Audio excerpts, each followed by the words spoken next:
Lalu apakah Cimayit ini bisa terlepas dari masalahnya?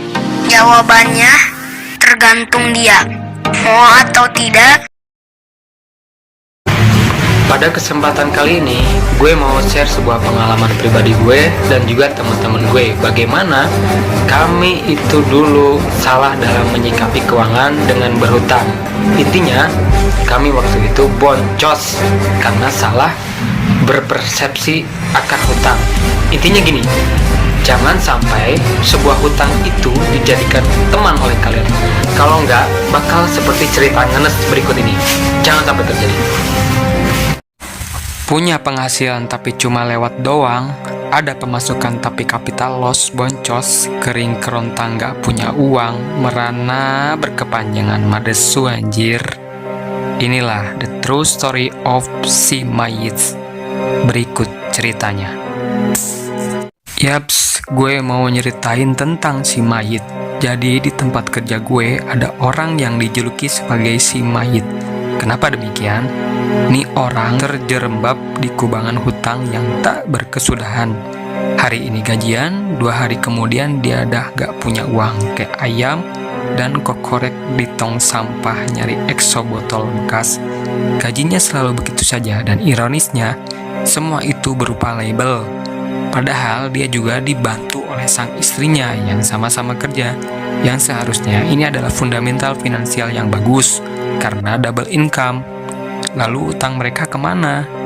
Dan semua tak ada yang nyantol, jangankan rumah dan tabungan. Sepeda motor aja mereka tak punya, uang jajan buat anak aja ampe tak ada. Lalu dari mana semua kesalahan mereka ini bermula? Ya, disinilah malah petaka itu bermula. Gaji berdua bukannya buat privilege menuju kesejahteraan yang nyata, tapi ternyata mereka berdua terlena, dan itu jadi bom waktu yang membuat kesengsaraan yang nyata. Mereka terbiasa mengambur-amburkan uangnya, hidup penuh dengan gaya dan hedonis, yang sesungguhnya itu bukan kelas mereka. Mereka semua melakukannya untuk dibilang keren, dibilang wah, dibilang orang berada. Akan tetapi mereka hanya sebenarnya kelas standar-standar saja. Hingga karena ingin diaku dari pengakuan publik, mereka pun memaksakan semuanya gaya itu dengan cara berhutang. Dan hutangnya, hutang yang salah dipakai buat gaya, ingin dipamerkan ke publik dan seolah seperti orang kaya. Tetapi mereka bukanlah orang kaya, hanya ingin terlihat kaya. Makanya berusaha dengan gaya hidup yang hedonis dan kaum jet set. Seharusnya cuma mampu mengangkat 1, tapi mereka berusaha mengangkat 10. Itulah perumpamaannya. Disclaimer ya, bukan gue gibahin seseorang, tapi ini suatu contoh yang bisa diambil sebagai pelajaran. Cukup dia aja yang jadi contoh, bukan kita. Dari sinilah kita bisa lihat kesalahan fatal yang dilakukan. Kemudian kita jadikan bahan evaluasi betapa bahayanya suatu bernama hutang, terutama hutang yang tercipta karena gengsi dan ketidakmampuan mengontrol diri. Pada dasarnya setiap orang berhak untuk gaya, tapi poin pentingnya ya kalau itu orang mau gaya juga harus bercermin dari kemampuan yang dimilikinya, bukan malah maksain yang fatalnya memperburuk kondisi finansialnya. Meski di luar sana ada argumen, tapi mas, utang kan ada 2, utang yang baik dan utang yang jahat, utang produktif dan utang konsumtif. Selama itu utang yang baik dan produktif, it's oke-oke aja dong. Semisal kita nyicil rumah buat tempat tinggal, nyicil mobil atau nyicil motor buat nunjang usaha, so itu kan bukan bumerang bagi keuangan kita kan, fine-fine aja lah.